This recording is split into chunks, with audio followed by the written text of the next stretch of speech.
pericarditis. Y la posición que ya habíamos hablado antes de la plegaria mahometana, ¿no? O estas dos las podemos ver como posición genupectoral, ¿no? Que generalmente estas posiciones genupectorales aparecen en pacientes con grandes, estos pacientes adoptan la posición hacia adelante. ¿Listo? Entonces eso es con respecto visualmente. Luego, con respecto al hábito constitucional, también importa mucho, ¿no? Que habíamos hecho que era un paciente con hábito curvilíneo, generalmente los que son de corta estatura y generalmente son obesos, ¿ya? Entonces, estos pacientes tienen más riesgo de ¿qué? De hipertensión arterial, de diabetes, de aumento del ácido úrico, ¿no? De hiperuricemia, de lo que es dislipidemias, ¿no? Entonces, todo esto al final son factores de riesgo cardiovasculares mayores, ¿no? Habíamos hablado de la hipertensión, eso que siempre preguntan, ¿no? ¿Cuáles son los factores de riesgo cardiovasculares mayores? Hipertensión, diabetes, dislipidemia y el tabaco, ¿no?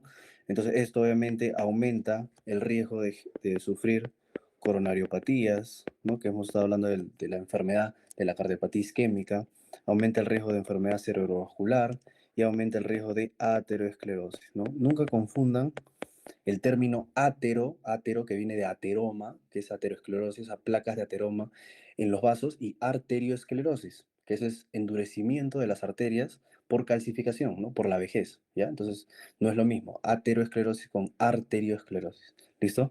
En cambio, un paciente con hábito longilíneo, que son esos pacientes delgados, altos, tiene más riesgo de hipotensión, ¿no? O sea, lo contrario, de tener taquicardias paroxísticas supraventriculares, que hemos dicho que son esas taquicardias que tienen un inicio y fin súbito, de tener crisis de pánico y tener neurosis cardíaca, ¿no? Ya habíamos hablado que la neurosis cardíaca era como un tipo de ansiedad, ¿no? Un trastorno de ansiedad y todo esto, pero que el paciente piensa que tiene un problema netamente cardíaco, ¿listo?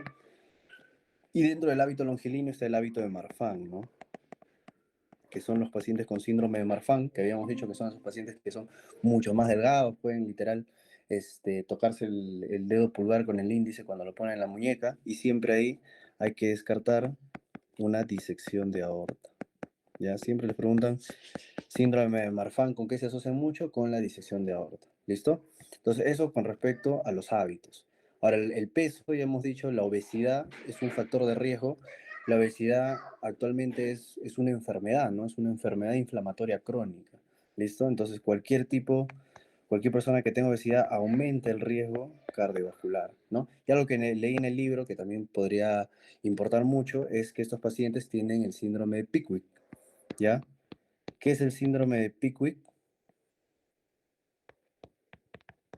El síndrome de Pickwick es a aquellos pacientes que hipoventilan por obesidad, ¿ya? Hipoventilación debido a obesidad. Y eso lo podría preguntar, ¿no? El síndrome de Pickwick es causa de, al paciente hipoventilar, no está botando el CO2, retiene el CO2 y aumento del CO2 genera disminución del pH, ¿no? Entonces genera una acidosis respiratoria. Entonces podrías por ahí relacionarlo, síndrome de Pickwick, ya saben que es hipoventilación por obesidad, ¿listo? En cambio, la caquexia cardíaca, ¿no? El paciente caquéxico que habíamos dicho ya, el paciente que está prácticamente terminal, delgado, me indica una insuficiencia cardíaca avanzada, ¿no? Aunque la insuficiencia cardíaca avanzada también puede ser lo contrario, ¿no? Un paciente que ya tenga múltiples edemas, o sea, una anasarca, que ya sea un edema generalizado. Tanto puede aparecer el paciente con anasarca, si es un paciente que está súper congestionado, o con caquexia cardíaca, que es cuando ya literal está chupado, ¿no? Luego la coloración de la piel y las mucosas también nos va a ayudar mucho, ¿no? La palidez se da por vasoconstricción cutánea, ¿ya? ¿Y en qué enfermedades nosotros podríamos ver eso? En las valvulopatías aórticas graves, ¿ya? Tanto en estenosis como en insuficiencia, sobre todo en la estenosis, porque como no hay una buena circulación, se comienza a generar colateralidad, ¿no? Circulación colateral, y eso puede generar también algunos lugares de vasoconstricción cutánea, ¿ya? O la insuficiencia mitral aguda también, ¿listo? Y la hipertensión arterial de larga data, ¿no? Pero no es característico, obviamente un paciente que ustedes que ven con palidez lo asocian más a un cuadro anémico, pues no a un cuadro hipoxémico. La cianosis característica, hemos dicho que puede ser una cianosis central, ¿no? Que llega a la parte de la lengua, de la mucosa, que esto obviamente son por cardiopatías congénitas cianóticas, ¿no? Siempre os he dicho, cardiopatías congénitas cianóticas, tetralogía de Fallot y transposición de grandes vasos, ¿no? Entre las dos, la más frecuente, la tetralogía de Fallot, ¿no? Solo que la transposición de grandes vasos es en el primer año de vida, comienzan a generar cianosis el niñito desde que nace. En cambio, la tetralogía de Fallot comienzan a generar crisis cianóticas después del año de vida. Porque siempre recuerden, a ver, ¿quién me puede decir cuál es la tetrada de la tetralogía de Fallot? A ver, ¿quién recuerda? Porque son cuatro, pero hay una que les expliqué, si se acuerdan en cianosis, que era la última, ¿no? Y es por eso que esos pacientes después del año de vida generan cianosis. O sea, es un tipo de cardiopatía congénita cianótica, pero no es al nacimiento, ¿ya? A ver, alguien en el chat que se acuerde las cuatro patologías de la tetralogía de Fallot. Muy bien, comunicación interventricular. El otro es el cabalgamiento de la aorta. Muy bien, sobre esa comunicación interventricular. Es hipertrofia del ventrículo derecho. ¿Ya? Comunicación interventricular, cabalgamiento de la aorta y la más importante, les ha faltado, la estenosis pulmonar. ¿Ya? Si les preguntan de las cuatro, ¿cuál es la más importante? La estenosis pulmonar, porque la estenosis pulmonar es la que me da ese grado de hipoxia, ¿ya? Y lo otro es que sepan que es hipertrofia del ventrículo derecho, porque este corazón durante todo el año, ¿no? Que el niño ha nacido con su CIB, ha nacido con el cabalgamiento de la aorta y ha nacido con la estenosis pulmonar. Entonces, ¿qué pasa? Ese niño va a generar congestión del ventrículo derecho. Entonces, lo último que pasa es ese remodelado y genera hipertrofia del ventrículo derecho. Y que se haya remodelado el ventrículo derecho hace que ya ese paciente no pueda compensarse y ya comienzan las crisis hipóxicas. Por eso, cardiopatía congénita cianótica después del año de vida, piensen en tetralogía de Fallot. Antes, transposición de grandes vasos. ¿Listo? Porque tetralogía de Fallot, acuérdense característicamente la radiografía de corazón en bota y la transposición de grandes vasos es la imagen en huevo. ¿Listo? Pero entre las dos, la más frecuente, si te preguntan, es la tetralogía de Fallot. Aunque obviamente son enfermedades de baja prevalencia, ¿sí? ¿Ya? Y que les dije que las cardiopatías acianóticas, o sea, las que tienen Shunt de izquierda a derecha, se podían convertir en cianóticas cuando generan el síndrome de Eisenmenger, ¿no? Ya se los he repetido bastantes veces, algo preguntado, que es cuando se genera una hipertensión pulmonar y cambia el Shunt. ¿Listo? Y también, podemos ver cianosis periféricas, ¿no? Que habíamos dicho que estas cianosis periféricas generalmente mejoran con lo que es el calor, ¿no? Y esto lo podemos ver ya en patologías de obstrucción arterial y venosa. ¿Listo? Otra causa también de cianosis central es el cor pulmonar. ¿Se acuerdan que les dije qué es el cor pulmonar? Cuando una afectación pulmonar genera una falla del ventrículo derecho, ¿no? Eso también puede generar cianosis. Y ictericia, ¿no? Uno dirá que ¿qué tiene que ver la ictericia, un paciente con ictericia en un paciente cardiópata? Bueno, sería más que todo una complicación, ¿no? Que esto se da por una congestión pasiva crónica hepática, ¿ya? ¿Y esto por qué se da? Por esa congestión venosa, ¿no? Que siempre hemos hablado de la falla cardíaca derecha, ¿no? Pacientes con falla cardíaca derecha comienzan a congestionar las venas, ¿no? Las venas yugulares, genera ingurgitación yugular, genera edemas en miembros inferiores y siempre les dije, genera hepatomegalia también. Entonces, eso puede llegar a generar eso que desarrolla una necrosis, acuérdense, centrolobular, eso también les pueden preguntar. Esa congestión hepática, ¿qué daño genera? Necrosis centrolobular, que es el famoso hígado moscado, ¿ya? Hígado moscado. Y si llega a generar fibrosis, ¿no? Así como la cirrosis, se llama cirrosis, pero se llama cirrosis cardíaca, ¿no? Y estas son las mismas causas de hipertensión pulmonar poshepática, ¿no? Eso lo vamos a ver ahora también en semiología de gastro, cómo explicar, pero siempre acuérdense que la hipertensión pulmonar puede ser prehepática, o sea, a este nivel, porque está dando antes del hígado, puede ser de causa hepática, que aquí está la cirrosis, y puede ser de causa poshepática, ¿no? Que aquí es lo que les digo que puede estar las afectaciones cardíacas, ¿no? Porque hay una afectación del ventrículo derecho o alguna patología que está congestionando y esto llega a congestionar. Entonces, todas las afectaciones cardíacas son causas de, si les preguntan también, hipertensión pulmonar poshepática. ¿Listo? Entonces, entre esas enfermedades, ¿cuáles deben recordar? Bueno, ya hemos dicho la falla del ventrículo derecho, cualquiera sea la causa que haya llegado a generar falla del ventrículo derecho, y la pericarditis constrictiva. ¿Listo? Entonces, esos pacientes pueden generar ictericia, pero generalmente no es una ictericia severa, ¿no? No llega a sobrepasar los 4 miligramos por decilitro. ¿Listo? Ahora, la fiebre, ¿no? Pacientes con fiebre en contexto en cardiología, yo les dije, si aparece un paciente con un soplo nuevo, ¿no? De la nada comienza a auscultar un soplo, más fiebre, piensen en endocarditis infecciosa, ¿ya? Pero recuerden que esto es un criterio menor, ¿no? Siempre en endocarditis infecciosa, vamos a un resumen mañana en los casos clínicos, pero se tienen que saber los criterios de Duke, es lo más preguntado de endocarditis infecciosa, ¿no? ¿Cuáles son los dos criterios mayores? ¿Alguien sabe? Mañana lo vamos a repasar, pero quiero saber si alguien sabe ahora. Criterios mayores de endocarditis infecciosa. Son dos importantes. Siempre preguntan. El 80% de las preguntas de endocarditis infecciosa es eso. Muy bien, un hemocultivo, o sea, bueno, son dos hemocultivos positivos o un hemocultivo de Coxiela y imagen.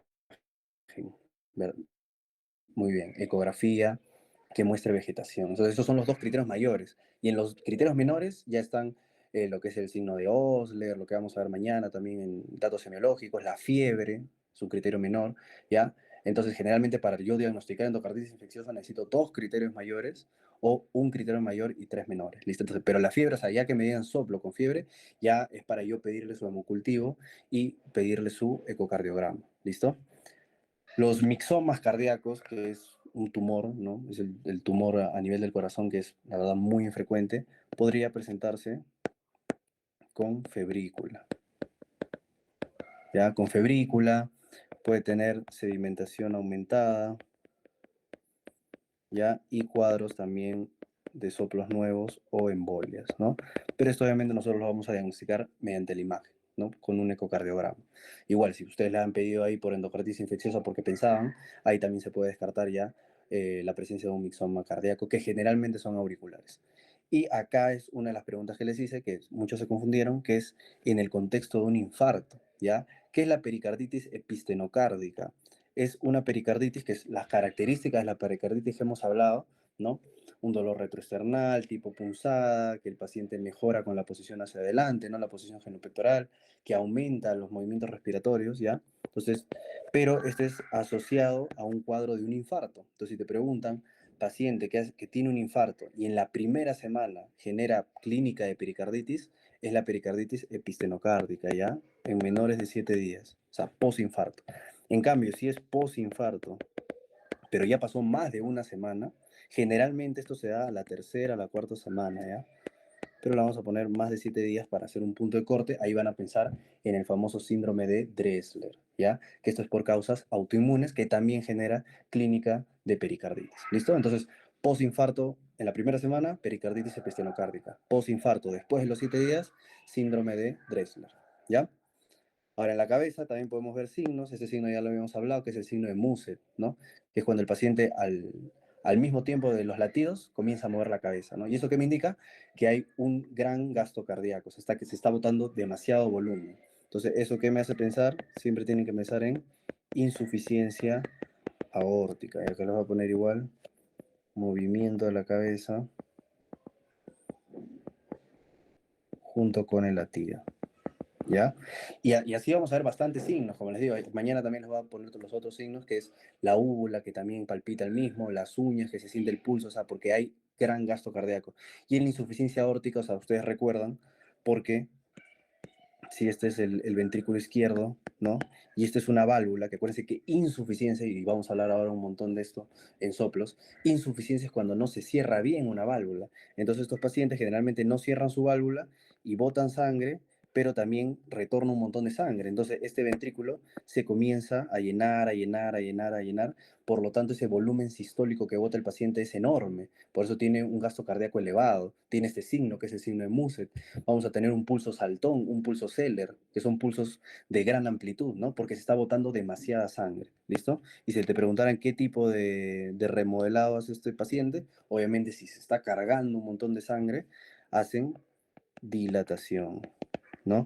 Diferente a la estenosis aórtica, que es que no se abre bien la válvula y entonces el corazón va a tener que ponerse más grueso para vencer esa presión y ahí hace hipertrofia.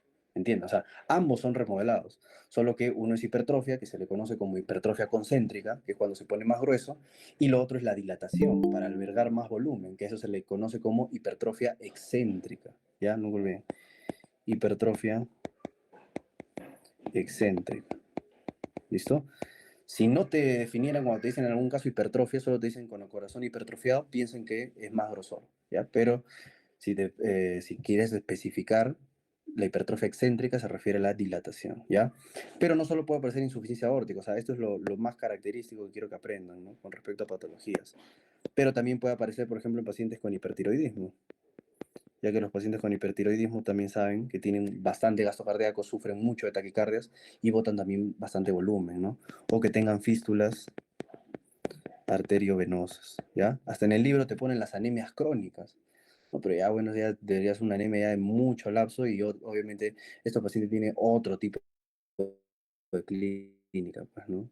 O sea, si hablamos de una insuficiencia aórtica, el paciente va a venir con congestión pulmonar, va a venir, hasta puede venir con hemoptisis, porque ya se rompen los capilares, va a venir obviamente con disnea, bueno, ya les dije eso, ¿no? En cambio, obviamente una anemia crónica es simplemente un paciente con palidez y buscar la causa de fondo, ¿no? El signo de masa, ¿ya? O también se llama ojo en compota, es el que nosotros vemos en la enfermedad de Chagas, ¿ya? ¿Listo? Que si a esto se le agrega, ¿ya? Una adenopatía cervical o retroauricular, ¿no? Que palpemos en la parte de atrás o en la parte de abajo, a todo esto ya se le llama signo de Romaña, ¿no? Que esto sí lo conocen, que es el paciente característico de enfermedad de Chagas, pero ustedes ya saben que la enfermedad de Chagas no es que el Triatom infestans inocula el tripanosoma, ¿no? Es que el mosquito, ya les he dicho, hace sus heces encima y nosotros al rascarnos, entra ahí, autoinoculamos. Esa es la manera de contagiarse de la enfermedad de Chagas, autoinoculación, ¿listo? Y eso es en el caso de lo que te pasan los chabomas, pues, ¿no? En la piel. Pero si tú lo mismo haces, pero te pasas eso por el ojo, por la conjuntiva del ojo, generas esto, pues, ¿no? Primero el signo de masa, que es simplemente el edema orbitario, y si se agregan las adenopatías, ya eso se le llama signo de Romaña, ¿no? Característico de enfermedad de Chagas. Los antelasmas, ¿no? Que hemos dicho que son, ya hemos visto imágenes, que son depósitos de lípidos, nos hacen pensar en dislipidemias, ¿no?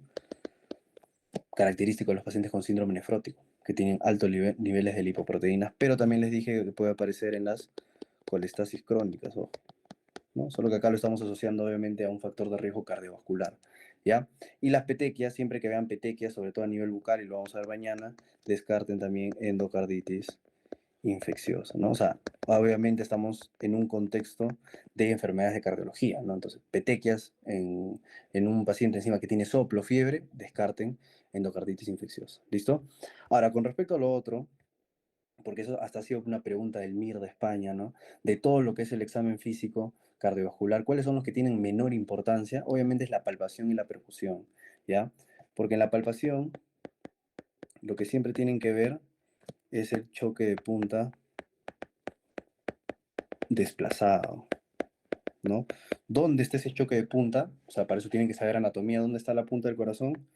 En el quinto espacio intercostal, línea medio clavicular, o sea, a ese nivel. Si ese choque de punta nosotros lo llegamos a palpar más a la izquierda, o sea, más lateralizado, podemos pensar no solo en dilatación, sino también en una miocardiopatía hipertrófica. Por ejemplo, el caso que vimos ayer, el paciente te decía con choque de punta desplazado, pero no era por un corazón dilatado. Ese paciente tenía estenosis aórtica y era por una hipertrofia, o sea que se puso más grueso el corazón y obviamente se agranda, ¿ya?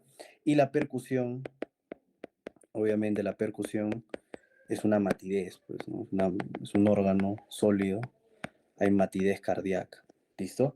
Que por ahí hay en alguna enfermedad que hemos visto, les dije en los derrames pericárdicos se llama signo de Ewart, ¿no? Cuando desaparece, pero ni siquiera es tanto en el corazón, porque en sí es que desaparece la parte timpánica, porque el signo de Ewart es que hay matidez en la parte subescapular, ¿listo? Entonces, por eso tanto en la inspección como en la percusión no es algo que nosotros se orienta tanto, ¿no? Porque si un paciente tengo taponamiento cardíaco, o sea, sé que hay una colección de sangre, igual al percutir también voy a ver sangre, o sea, va a seguir siendo mate, ¿no? Entonces no me da alguna ayuda diagnóstica.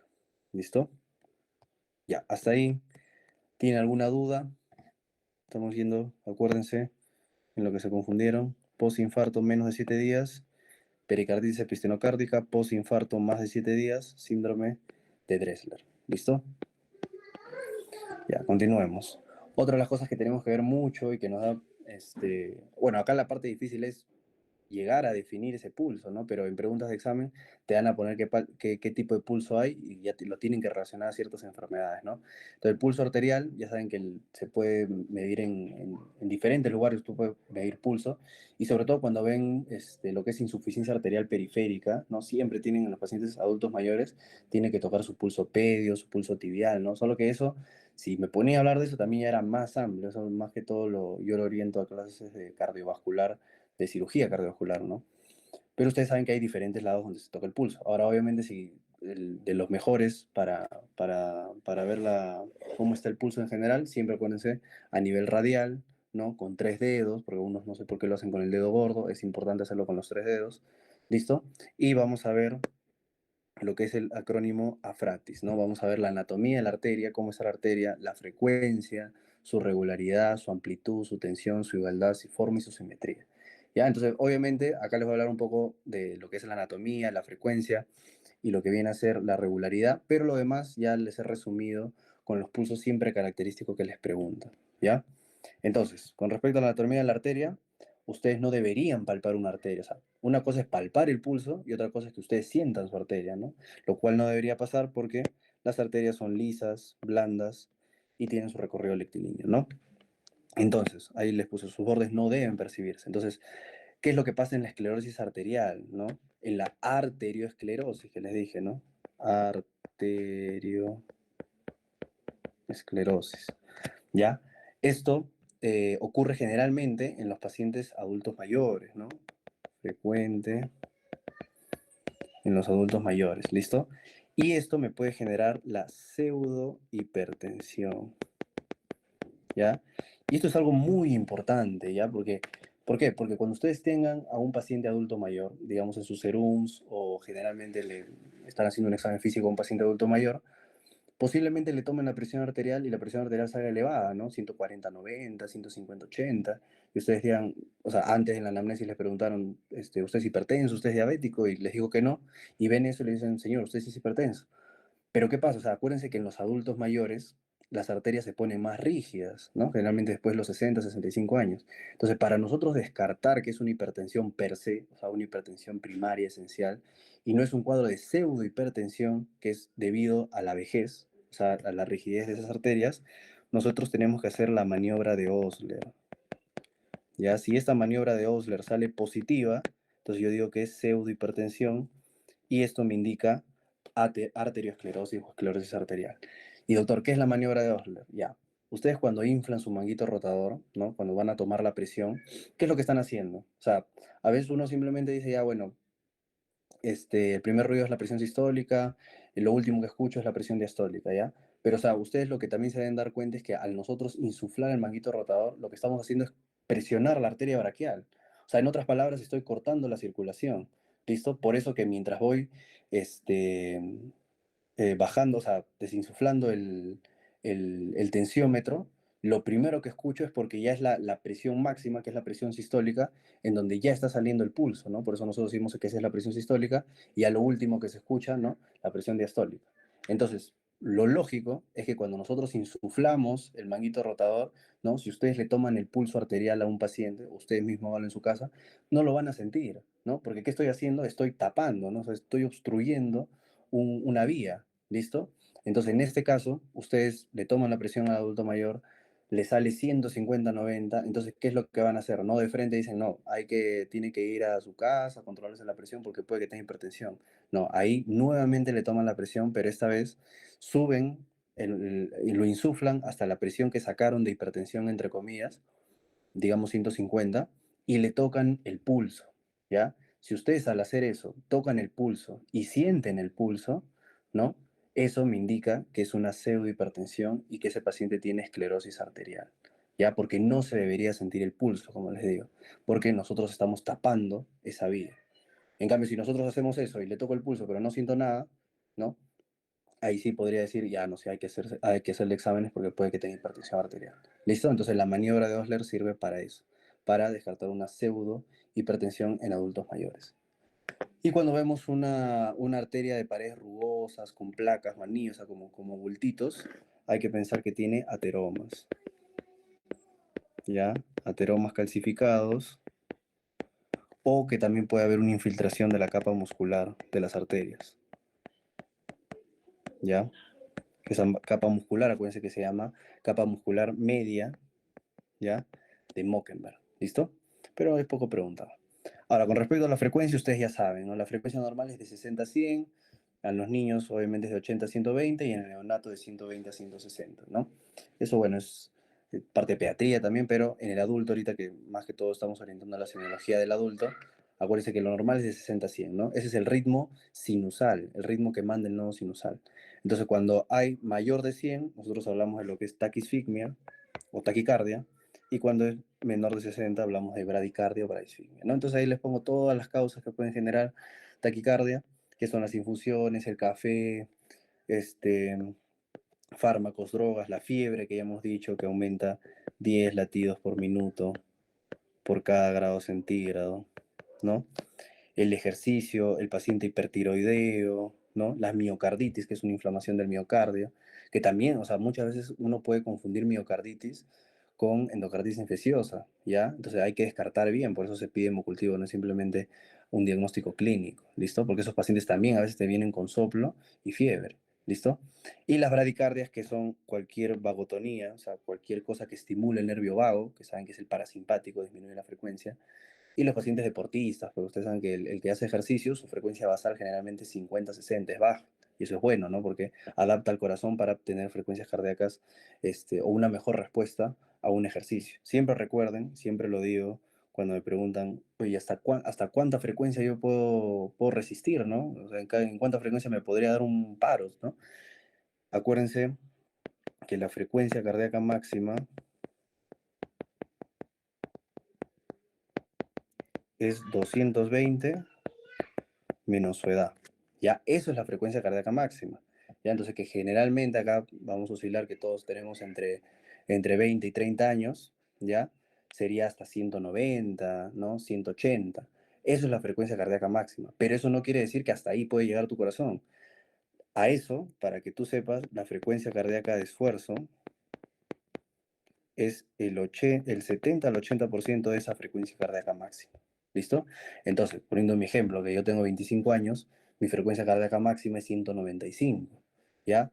Entonces, mi frecuencia cardíaca de esfuerzo, al tope que yo debería llegar, es entre 168, 175, ¿me entienden? Si yo me excedo de eso, es que no está bien, ¿no? Algo está mal ahí y también eso ya me puede generar un riesgo de generar un paro o algo por el estilo, ¿no? Por eso las taquicardias paroxísticas supraventriculares que les digo que tienen frecuencias mayor de 180, las tienen que bajar rápido, ¿ya? Las tienen que bajar rápido porque hasta podría llegar a generar muerte súbita.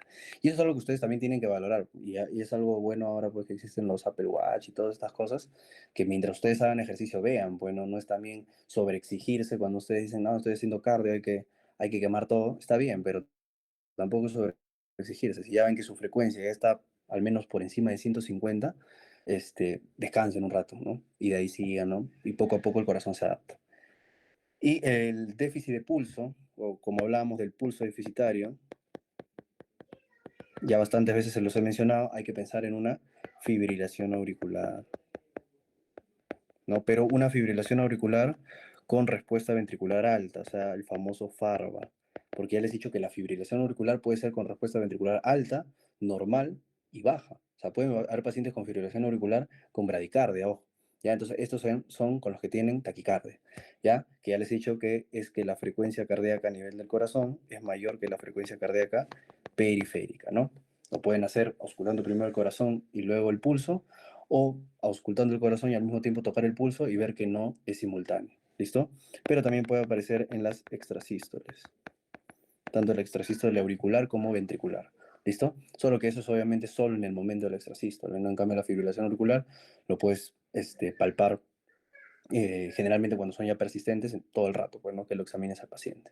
¿Listo? Entonces, esto es característico, ya les he dicho, pulso deficitario o déficit de pulso de fibrilación auricular con respuesta ventricular alta. ¿Listo? Entonces vamos a ver este caso, dice, usted recibe en la sala de emergencias a Meliton, de 76 años, que es traído por haber sufrido en la calle un episodio de pérdida de la conciencia, ¿no? Con caída compatible con un síncope, ¿no? Lo que hablamos ayer. Cuando se pierde la conciencia se llama síncope y cuando no se pierde la conciencia se llama lipotimia, ¿ya? Se encuentra ahora lúcido, algo mareado, pero normotenso. Y en el examen físico inicial usted detecta un pulso regular, ¿no? Con una frecuencia de 42 latidos por minuto, o sea, tiene bradicardia. Posiblemente la causa de este síncope, como habíamos dicho, es una bradicardia, ¿ya? Te dice que es hipertenso y toma enalapril y otra medicación cuyo no recuerdo, ¿ya? Entonces, acá siempre debemos pensar en enfermedad del nodo sinusal, ¿ya? Porque ese es el marcapasos. Entonces, la enfermedad del nodo sinusal puede ser una bradicardia sinusal, ¿ya? Puede ser un bloqueo aurículo-ventricular o pueden ser pausas sinusales, ¿no? La enfermedad del nodo sinusal también se le llama como el nodo enfermo, ¿no? Pero ¿cuál es la diferencia? Que generalmente las bradicardias sinusales tienen un pulso regular. En cambio, estos dos tienen un pulso irregular. Entonces, en este caso, lo más probable es que el paciente tenga una bradicardia sinusal. Y asociándolo con el que el paciente es hipertenso y dice que toma otra medicación, pero no recuerda su nombre, ¿qué medicamento creen que esté tomando que ha generado este efecto adverso? Este 5, que es un medicamento para la hipertensión. ¿Alguien sabe de qué medicamento estaría tomando que generó este síncope, que le ha generado una bradicardia sinusal? De todos los medicamentos antihipertensivos, ¿qué medicamentos antihipertensivos tenemos? Yecara, muy bien, un beta bloqueador, ¿no? Posiblemente esté tomando su metoprolol, que es lo que más se usa, y esto le haya generado este efecto adverso. ¿Listo? Continuemos. Entonces, en la regularidad, siempre vamos a ver, ¿no? Cuando un pulso es regular, es cuando en las pausas diastólicas el intervalo es el mismo, ¿no? O sea, ustedes escuchan tuk, tuk, tuk, tuk, tuk, ¿no? En cambio, cuando un pulso es irregular, es cuando se escucha tuk, tuk, tuk, tuk, tuk, tuk, tuk. O sea, no hay una regularidad, ¿se entiende? O sea, eso es fácil de entender. Y lo que siempre deben pensar ustedes, lo primero que deben descartar es una fibrilación auricular, ¿no? Antes te decían, tiene un pulso irregularmente irregular, ¿no? Entonces siempre hay que sospechar de esto. Entonces ya hemos visto bastantes casos de fibrilación auricular, ¿no? Mire, dice, Giote de 80 años concurre a la consulta para realizar un examen periódico de salud. Vive con su cónyuge, está jubilado, es autoválido y realiza caminatas diarias de 30 minutos. Mira, 80 años está bien que ya hace esa clase de ejercicio de caminar, ¿no? Tiene hipertensión arterial e hipertrigliceridemia. Su medicación habitual es el valsartán y el fenofibrato, que es para disminuir los niveles de triglicéridos. En el examen físico se encuentra en buen estado y normotenso. Al examen del pulso radial evidencia una frecuencia de 90 latidos por minuto, está bien, pero se ve un pulso irregular desigual, ¿no? Entonces, este paciente obviamente por estas cosas se tiene que descartar sí o sí, como les decía, una fibrilación auricular. Ahora, felizmente no ha tenido clínica, porque prácticamente no es como que consulta por algún signo, síntoma que le pasó, sino simplemente como un examen periódico. Pero en estas cosas nosotros ya ustedes deben saber que prácticamente el 80% de los casos de fibrilación auricular se dan en los pacientes mayores ya de 80 años. Mientras más edad hay, más probable que tengan fibrilación auricular, porque acuérdense que eso es por un remodelado de la aurícula. Y el corazón se remodela con el pasar de los años, pero obviamente con respecto a cómo haya sido tu estilo de vida, ¿no? Hay pacientes que tienen fibrilación auricular ya a los 50 años, ¿no? Entonces, la edad, acuérdense que es un criterio en el CHADS-VAS para que el paciente reciba terapia anticoagulante, ¿no?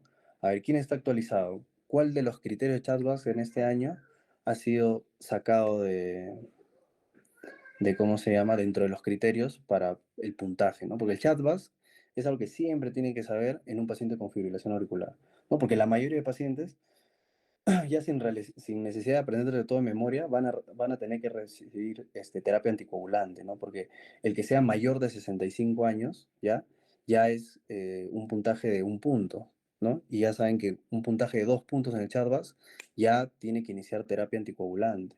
¿no? Entonces, ahí también está la hipertensión, que el paciente tenga insuficiencia cardíaca, que haya tenido un episodio de ACV, ¿no? Porque acá lo que se quiere prevenir en un paciente con fibrilación auricular, siempre recuerden, es que se generan trombos, ¿no? Y estos viajan al cerebro y generan un cardioembolismo. Por eso el paciente tiene que recibir terapia anticoagulante, ¿no? ¿Con qué? Con warfarina. ¿Listo? Entonces, pero para eso tengo que tener en mi puntaje de CHADS-VASc un puntaje mayor de 2 puntos, mayor o igual. ¿Listo? Entonces, lo que se ha quitado ahora es el sexo. Antes, el sexo femenino era un punto, ahora no. Ahora simplemente, independientemente del sexo, no es un puntaje. Eso para que sepan, por si en algún momento ven un cuadro y ven ahí sexo, eso ya no se cuenta. ¿Listo? Sigamos. Entonces, acá vamos a hablar ya en resumen de lo que es las amplitudes, la tensión, ¿no? O sea, ya en resumen de lo que siempre preguntan, ¿no? Estas clases de pulsos. Por ejemplo, el pulso filiforme. El pulso filiforme es un pulso hipocinético, o sea, de baja intensidad. Ya es un pulso hipocinético, pero es un pulso rápido. Entonces, ¿en qué circunstancia creen que va a haber un pulso de baja intensidad, ¿no? Que no lo van a sentir mucho, pero está acelerado, porque tiene taquicardia? ¿En qué situación aparece un pulso filiforme? ¿Alguien sabe? En el shock, ¿no? Vamos a pensar que ahí se te fue una letra, pero muy bien, en el shock circulatorio. Ya sea cualquier clase de shock, ¿no? Porque ustedes saben que el shock disminuye la presión arterial y como compensación aumenta la frecuencia cardíaca, ¿no? Esos pacientes tienen taquicardia, ¿listo? A menos que sea un shock neurogénico, es el único que tiene bradicardia, ¿ya? Pero los demás tienen eso, ¿no? Entonces, como hay hipotensión, es bajo el pulso, ¿ya? Pero es rápido. Entonces, siempre que les pongan pulso filiforme, shock circulatorio, ¿listo? Ahora, el pulso parvus tardus es un pulso lento, bajo, característico de quién? De la estenosis aórtica. Entonces ya, mira, han visto ya todo la estenosis aórtica, ¿no? Las tres clínicas, que es la angina, el síncope y la disnea, en ese orden. Ahora están viendo su característico pulso, que es el pulso parvus tardus, porque obviamente si hay una estenosis de la aorta, como les decía, no sale sangre, no sale buena cantidad de sangre. Entonces el pulso es un pulso baja intensidad, de baja amplitud, ya parvus tardus. Por el contrario, un pulso amplio, saltón, un pulso Zeller, es un pulso de gran amplitud, de gran magnitud. Entonces eso les dije que aparece en el paciente con insuficiencia aórtica. ¿Listo? Característicamente si hablamos de valvulopatías. Pero otra enfermedad también es la persistencia del conducto arterioso. Acuérdense que la persistencia del conducto arterioso es la unión de la aorta con el tronco pulmonar, ¿ya? Entonces, obviamente este shunt es de izquierda a derecha, ¿listo? Pero es como que aquí nomás hay congestión, ¿listo? Entonces también pueden llegar a tener este pulso saltón, sobre todo cuando es un PCA descompensado, ¿no? Es un síndrome de Eisenmenger que está haciendo que esta sangre ya entre a la aorta y esté saliendo sangre del ventrículo izquierdo y encima de lo que viene del ventrículo derecho, ¿ya? Por eso también generan un pulso saltón. Y como les dije, las fístulas también, ¿no? Las fístulas arteriovenosas. Ya, pero en enfermedad que tienen que pensar, siempre he preguntado pulso amplio, Zeller, saltón, insuficiencia aórtica. Pulso parvus tardus, estenosis aórtica. Pulso filiforme, shock. ¿Listo? Esos son de los más importantes, ¿ya? Ahora, estos son poco preguntados, pero también tienen que saber, por ejemplo, el pulso bisferens es un pulso que tiene dos picos en la sístole, ¿ya? En cambio, el pulso dicroto es que tiene un pico en la sístole y un pico en la diástole. ¿Listo? Entonces el pulso bisferens es característico de la miocardiopatía hipertrófica. ¿Ya? En cambio el dicroto, yo me acordaba así de dicroto, de miocardiopatía dilatada. O sea, si los queremos relacionar a un tipo de miocardiopatía, pero ambos, el bisferens, el dicroto y el alternante, ese también, estos tres aparecen en pacientes con insuficiencia cardíaca avanzada, ¿ya? El bisferens, el dicrótico y el alternante, nunca olviden eso, ¿ya? El deficitario ya hemos hablado, fibrilación auricular, ¿no? O extrasístoles, pero acá sobre todo siempre recuerden fibrilación auricular, ¿ya? Y el paradójico, ¿listo? El paradójico es algo que les voy a explicar porque se tiene que entender. Porque si yo les fácilmente, lo que les enseñan siempre, pulso paradójico, tapón, ¿no? ¿Quiénes generan pulso paradójico? Acrónimo tapón. Taponamiento cardíaco, pericarditis constrictiva, acá cómo le ponen, obstrucción respiratoria severa, o sea, un asma o un EPOC severo, y de neumotórax atención, ¿no? Son las 4 causas que generan un pulso paradójico, pero tienen que, o sea, ¿qué relación tienen esas enfermedades y qué es el pulso paradójico? ¿No? ¿Alguien sabe qué es el pulso paradójico? Me lo ponen en el chat mientras hago mi dibujito. ¿Qué es el pulso paradójico? El pulso paradójico es la caída de la presión arterial en más de 10 milímetros de mercurio en la inspiración, ¿ya? Entonces, ¿por qué se llama paradójico, no? Porque no debería pasar eso. Hemos dicho que cuando nosotros inspiramos, ¿ya? En la inspiración, ¿qué pasa? Aumenta el retorno venoso. Por lo tanto, si aumenta el retorno venoso, llega más sangre aquí, llega más sangre aquí, esto se va por el tronco pulmonar, ¿no? Llega a los pulmones y también llega más sangre aquí, ¿no? Entonces, se supone que la presión debería aumentar cuando nosotros inspiramos, porque aumenta el retorno venoso y por ende aumenta el gasto cardíaco y aumenta el volumen sistólico. Eso es lo normal. Entonces, el pulso paradójico es la caída de la presión a la inspiración. Entonces, ¿qué pasó ahí? ¿Por qué está pasando eso? Ya, porque ¿qué tienen en común todas estas enfermedades? Que generan un taponamiento del corazón, o sea, generan o un taponamiento o generan que el corazón no se distienda bien, ¿no? Un taponamiento cardíaco es sangre alrededor del corazón, obviamente. Un neumotórax a tensión, ¿no? Una cosa es neumotórax, que es aire en la pleura, y otra cosa es atención, o sea que hay demasiado aire y eso también tapa al corazón. Una pericarditis constrictiva es un pericardio engrosado que también hace que el corazón no se distienda. Entonces, ¿qué pasa cuando hay eso? Como está el corazón tapado, ¿no? Igual el asma y el EPOC severo son cuadros, acuérdense que les dije, de cuadros obstructivos que el aire no sale. Entonces, cuando hablamos de severidad, es que están generando un pulmón hiperinsuflado. Entonces, también están tapando el corazón. Entonces, ¿qué pasa? Cuando nosotros inspiramos, como el corazón no se puede distender bien, ¿qué es lo que pasa? Llega la sangre acá y empuja el tabique ventricular. ¿Ya? Empuja el tabique interventricular, porque obviamente es como que la sangre está cayendo acá y como el corazón, el ventrículo derecho no se distiende, esta sangre se acumula y empuja el tabique, ¿no? Por lo tanto, al empujar el tabique, ¿qué hacemos? Que haya menos espacio en el ventrículo izquierdo. Entonces, cuando llega el flujo ahí, se bota menos presión. ¿Se entiende? Entonces, es mucho mejor entenderlo con la parte fisiológica, ¿no? La parte fisiopatológica, y ahí ustedes ya siempre van a recordar que por eso el taponamiento, la pericarditis constrictiva, el neumotórax a tensión y el EPOC y el asma severo generan este famoso pulso paradójico, ¿ya? Acá les voy a poner tapón, ¿no? para ya no estar escribiendo todo nuevamente. Ya, pero es taponamiento cardíaco, pericarditis constrictiva, obstrucciones severas como asma y EPOC severo y neumotórax a tensión. ¿Listo? Y el pulso bigeminado es un pulso, es así. O sea, se llama bigeminado porque tiene una contracción normal, ¿ya? Seguido de una prematura. Entonces, esto generalmente lo podemos ver en los bloqueos auriculoventriculares de tercer grado, ¿no? Porque acá ya hay una disociación auriculoventricular y puede que haya siempre escapes de ondas P, que es despolarización auricular, entonces puede que estén juntas, ¿ya? Pero también se los pueden preguntar en lo que es la intoxicación digitálica, ya que no es la causa más frecuente, ojo. O sea, el tipo de arritmia más frecuente en la intoxicación digitálica son las extrasístoles ventriculares, ojo. Pero el pulso bigeminado, ¿no? También es otro de los efectos adversos de una intoxicación digitálica. Y obviamente las extrasístoles, pues, ¿no? Las extrasístoles también generan pulso bigeminado, pero no es algo muy preguntado.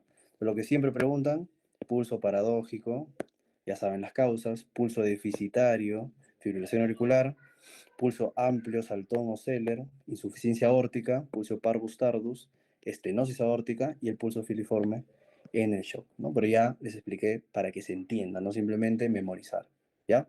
Entonces, mira acá este caso, Dice, Alex, de 23 años, concurre a la guardia con un cuadro de dificultad respiratoria de varias horas de evolución, ¿no? O sea, tiene su disnea, tiene antecedentes de asma bronquial, bien, antecedente de asma, se halla lúcido, afebril, muy ansioso y sin cianosis. Presenta ingurgitación yugular hasta el gonion con colapso inspiratorio, una frecuencia respiratoria de 35, está en taquipnia, con bradipnia y abundantes roncus y sibilantes. O sea, está en un cuadro asmático severo, pues, ¿no? Se registra una tensión arterial de 180, el examen del pulso arterial evidencia una frecuencia de 110, es regular, de amplitud disminuida y desigual, no es paradójico. Los ruidos cardíacos se ocultan alejados, el pulso paradójico, el cuadro de Disney y la pontición hicieron sospechar de un taponamiento cardíaco, ¿no? Porque ¿cuál es la tríada de taponamiento cardíaco? La tríada de Beck también se entiende, ¿no? Porque si el corazón está tapado por mucha sangre, pues es taponamiento cardíaco, tiene ruidos hipofonéticos, ¿no?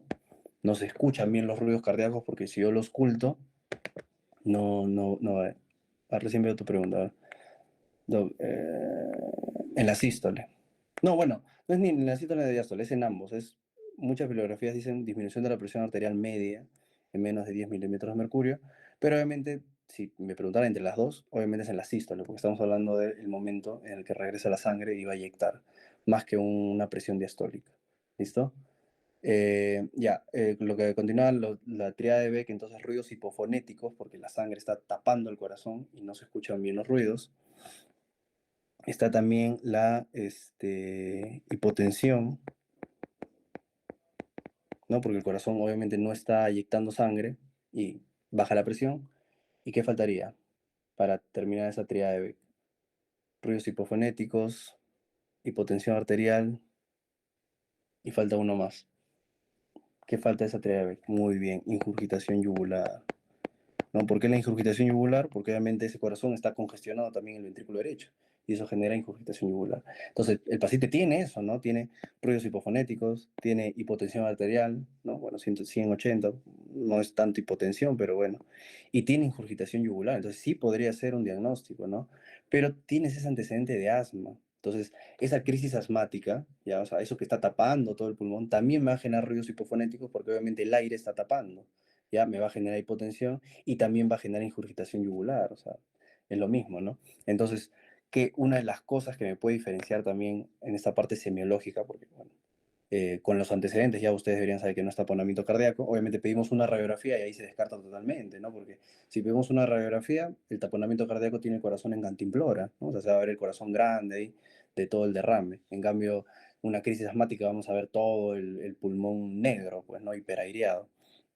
Pero para que sepan también, el pulso paradójico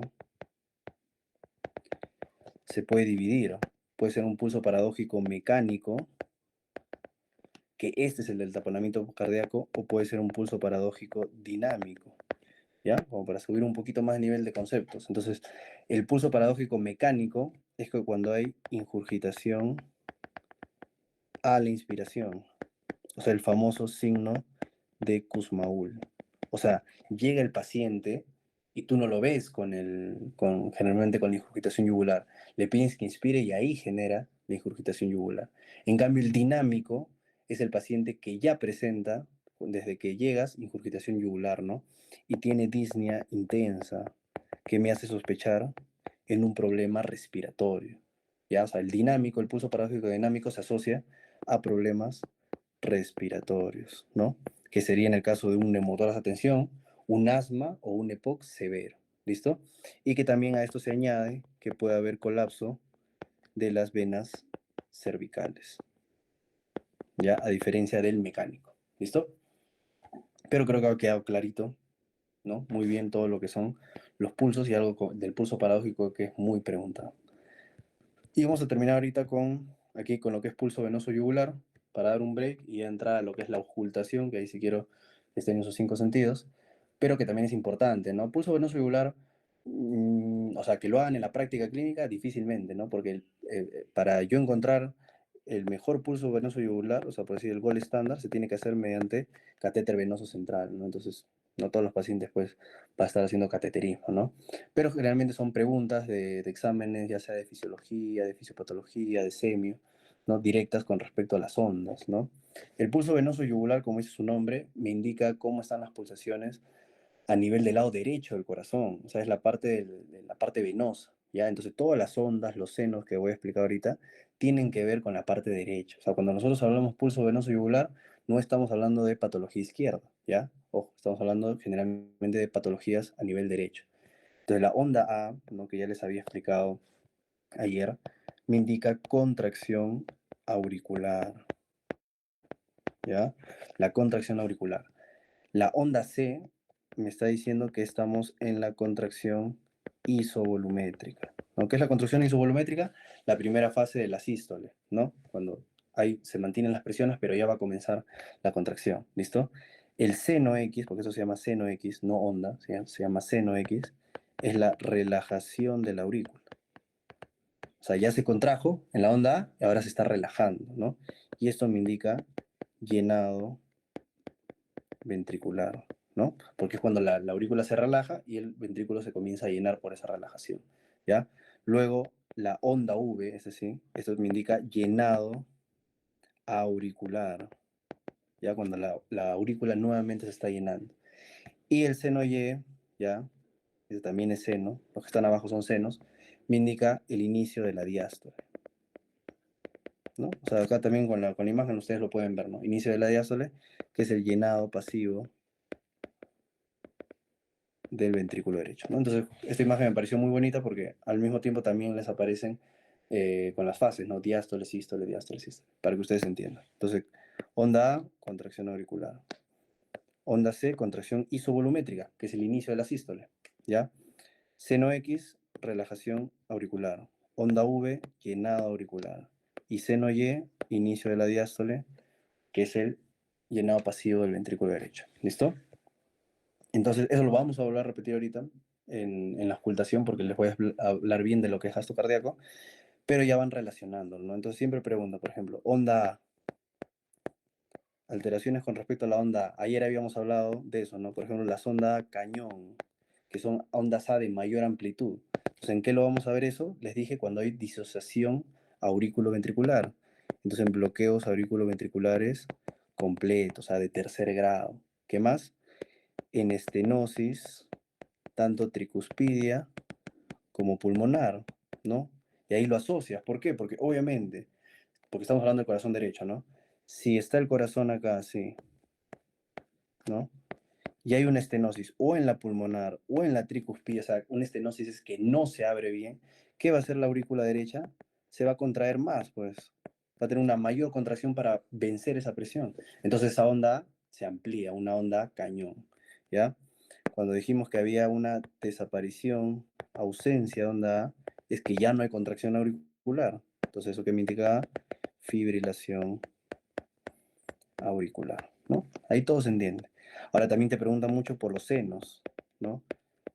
Cuando se profundiza el seno X, nosotros hablamos o podemos pensar en un taponamiento cardíaco, ¿ya? Ahí se profundiza el seno X y desaparece el Y.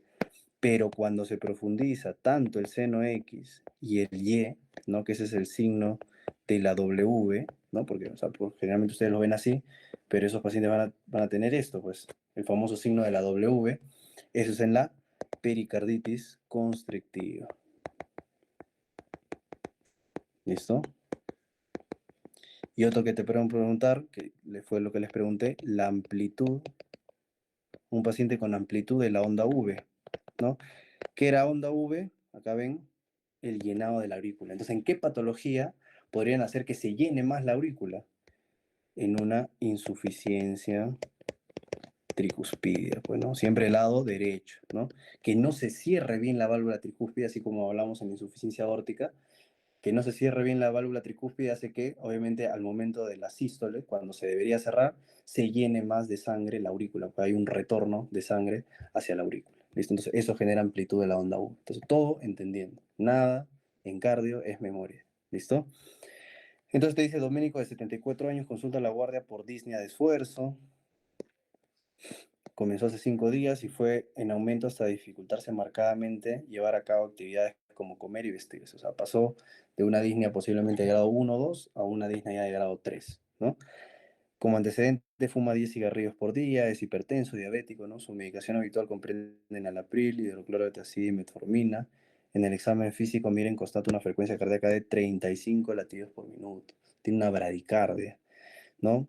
Está hipertenso y su pulso es regular, de amplitud aumentada y se observan ondas a cañón. Entonces, un paciente que tiene frecuencia cardíaca baja, con una onda a cañón, ¿no? ¿Qué debemos pensar de estas enfermedades que hemos visto? ¿A qué se relacionaría? A un bloqueo auriculoventricular completo, ¿no? Porque estos pacientes son los que tienen disociación auriculoventricular, ¿no? Siempre recuerden, ya hemos hablado bastante de bloqueos AB, ¿no? ¿Qué me indica un diagnóstico de bloqueo AB? Prolongación del intervalo PR, pues, ¿no? Mayor de 0,20 segundos. O sea, porque acuérdense que el intervalo PR es literal.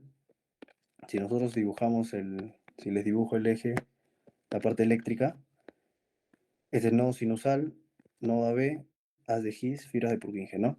Entonces, el intervalo PR es esa pausa que se da desde que se manda el impulso por nodo sinusal, por eso es onda P, ¿no?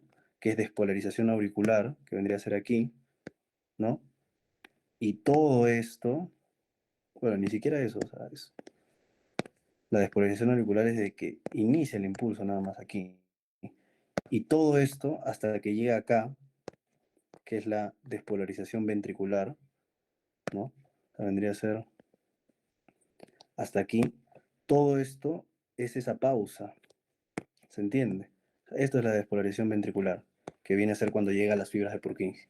Y toda esa pausa que se da, o sea, desde la despolarización del nodo sinusal hasta que llega al ventrículo, es el intervalo PR. O sea, eso está demostrado en el EKG como el intervalo PR. Es toda esa pausa que se ha generado. Entonces, obviamente, si ese intervalo PR se alarga, ¿no? Como les decía, más de 0,20 segundos, es porque había una pausa. O sea, ha habido algo, sobre todo a nivel del nodo AB, que está bloqueando y se demora más. Por eso es que en el EKG nosotros lo vemos como una prolongación del intervalo PR, ¿no? Entonces los bloqueos AB puede ser primer grado, segundo grado, que se divide en MOVITS tipo 1, tipo 2, ¿no? Y tercer grado. Siempre recuerden que a partir del de segundo grado, ¿no? El MOVITS tipo 2 y el tercer grado, que es la disociación auriculoventricular, estos pacientes ya tienen que tener marcapasos. ¿Listo? Muy bien eso. Listo. ¿Alguna duda, chicos? No olviden esto, en donde profundizan ambos, pericarditis constrictiva. En el taponamiento cardíaco solo profundiza el seno X. Ya eso también preguntan. Y obviamente la ausencia de onda A, que eso es lógico en la fibrilación auricular. ¿Alguna duda? ¿Alguna pregunta? ¿Todo muy claro? Listo. Si no hay dudas, vamos a dar un break de 10 minutos y ya vamos a hacer todo lo que es auscultación, que es una de las cosas que más a muchos les cuesta, pero lo vamos a hacer de una manera sencilla. ¿Listo? Entonces un break de 10 minutos para que descansen, tomen un cafecito. Quiero que estén bien alertas.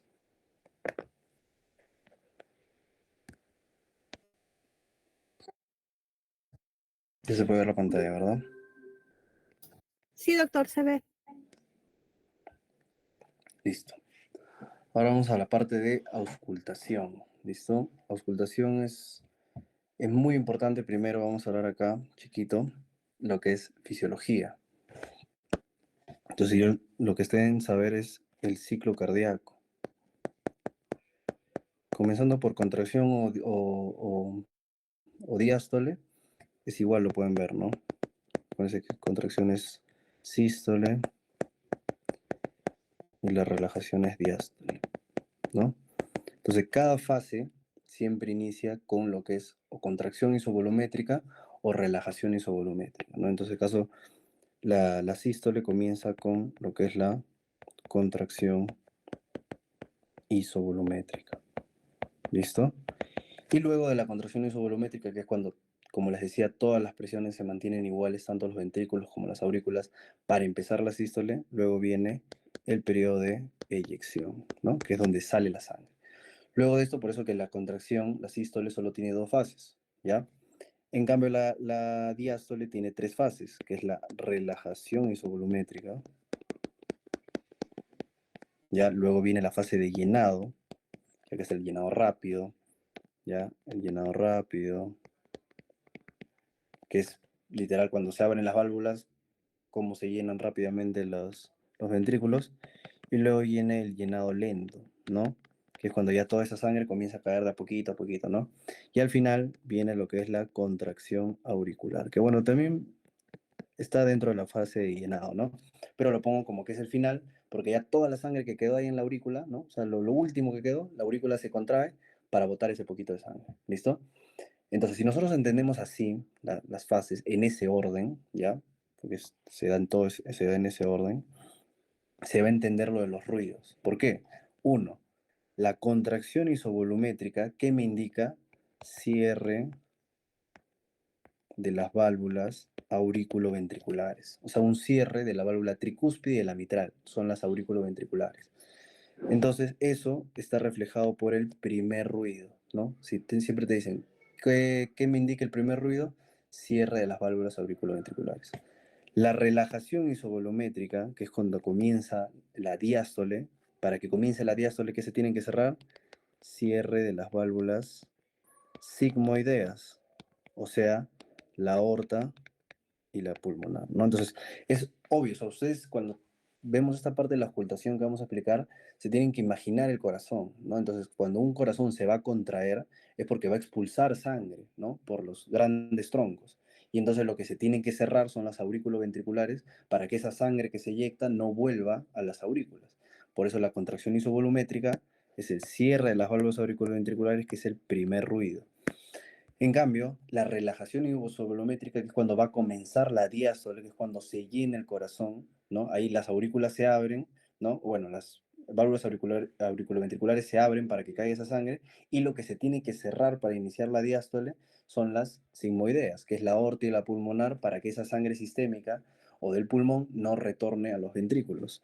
Entonces, eso es el segundo ruido. Entonces, el segundo ruido está indicado por el cierre de la válvula sigmoidea, que es la relajación isovolumétrica. ¿Listo? Entonces eso tiene que quedar súper claro. Entonces, el primer ruido es cierre de válvulas auriculoventriculares, ¿no? La mitral y la tricúspide. Segundo ruido, cierre de válvulas sigmoideas, ¿ya? Que es la aorta y la pulmonar. Hasta ahí claro. Luego, ¿qué es el tercer ruido? El tercer ruido, acá lo voy a poner, es un llenado ventricular rápido, ¿ya? O sea, cuando el corazón, el ventrículo se llena rápidamente de sangre, nosotros podemos escuchar ese tercer ruido, que es el famoso ruido de galope. Se está congestionando bastante el ventrículo, sobre todo el ventrículo izquierdo, y está cayendo mucha sangre, ¿listo? Y el cuarto ruido es la contracción, esa contracción auricular que hablábamos, pero intensa, ¿no? Es la presencia de una contracción auricular. Entonces, ¿dónde podemos nosotros encontrar el tercer ruido? Aquí, pues, ¿no? En el llenado rápido. Entonces, con eso se dan cuenta a quién está pegado el tercer ruido, al segundo ruido. En cambio, el otro, que dijimos que es cuando una contracción auricular está más intensa, esto lo podemos poner acá. Siempre lo pongo acá para que se entienda. Porque finaliza la contracción auricular y comienza la sístole, ¿verdad? Entonces la contracción auricular, una contracción auricular intensa, es el cuarto ruido, ¿ya? Una contracción auricular intensa, no estamos hablando de algo normal. Y esta está pegada aquí al primer ruido. Entonces nunca olviden eso. Porque cuando nosotros hablamos de la presencia de un tercer ruido, ¿por qué se llama ritmo de galope? ¿Ya? Me había olvidado de decirles. En el material, en el Drive, está un PDF que dice audios de lo que es esta clase, ya con cada cosa que les estoy explicando. Si lo quieren ver ahorita también, o si ya cuando ven la clase grabada, para que puedan pausear y luego escuchar el ruido, ¿ya? Entonces, el tercer ruido es llamado el ritmo de galope. ¿Por qué se llama galope? Porque suena como el galopeo de un caballo. Y suena tuk, tuk, tuk, tuk, tuk, tuk. O sea, lo normal, cuando nosotros escuchamos, por eso, es esto, pues, ¿no? Tuk, tuk, tuk, tuk, tuk, tuk, ¿no? R1, R2, R1, R2, tuk, tuk, tuk, tuk. Entonces, el tercer ruido está pegado al segundo. Entonces, cuando nosotros escuchamos el ruido de galope, es porque suena tuk, tuk, tuk, tuk, tuk, tuk, tuk, tuk, tuk.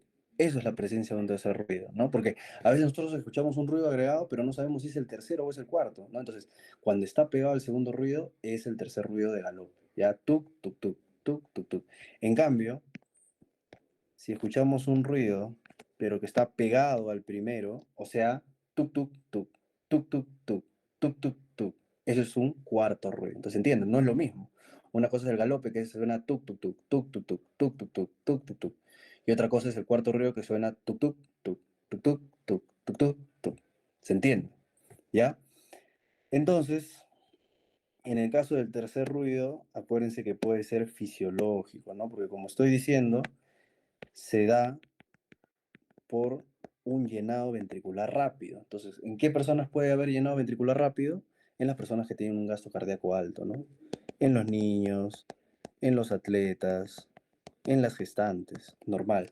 Pero obviamente va a ser patológico, y es la mayoría que nosotros siempre escuchamos cuando hay congestión del ventrículo izquierdo, ¿no? O sea, cuando hay una dilatación del ventrículo izquierdo. Por eso que los pacientes que tienen un infarto, ¿no? Generan necrosis cardíaca, se dilata ese corazón y nosotros escuchamos ruido de galope. Son los criterios de Kili para ver el pronóstico del paciente hospitalizado por un infarto, ¿ya? Entonces eso es muy importante. Pacientes con insuficiencias valvulares, ya sea aórtico o mitral, no se está cerrando bien esa válvula y la sangre cae más, cae más, cae más al ventrículo izquierdo y también hay un llenado ventricular rápido, entonces también generan un tercer ruido. En cambio, un cuarto ruido, que como les digo es contracción auricular, siempre es patológico, ¿ya? ¿Y en quién aparecen? En patologías en donde hay una alta presión en el ventrículo izquierdo o hay una presión que está haciendo que la aurícula obviamente se tenga que contraer más fuerte.